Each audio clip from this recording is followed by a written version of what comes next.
Welcome to the Banker Lamp. Please enjoy the video. In this video, I will explain how to play Ark Survival Evolved. To begin your journey, you will first need to focus on basic survival. This involves gathering essential resources like wood and stone, and then crafting simple tools. Building a small shelter is crucial for protection against the elements and dangerous creatures. As you progress, you will discover the exciting world of taming dinosaurs, which will become invaluable companions for exploration and combat across the expansive map. Resource gathering is fundamental to your survival. Initially, you will punch trees and rocks to collect basic materials.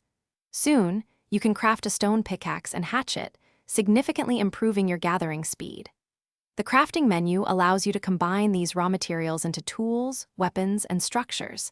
As you gain experience, you will unlock dozens of new engrams, expanding your crafting capabilities and allowing for more advanced items and buildings.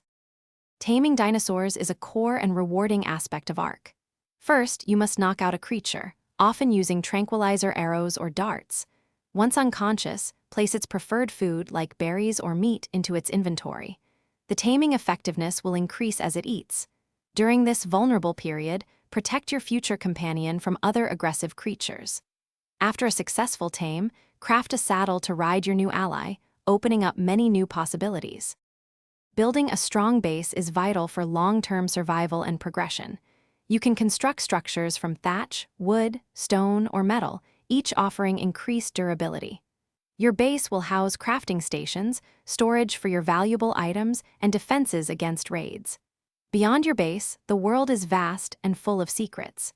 Explore different biomes to find unique resources and creatures, eventually leading to challenging boss battles that test your skills and preparation.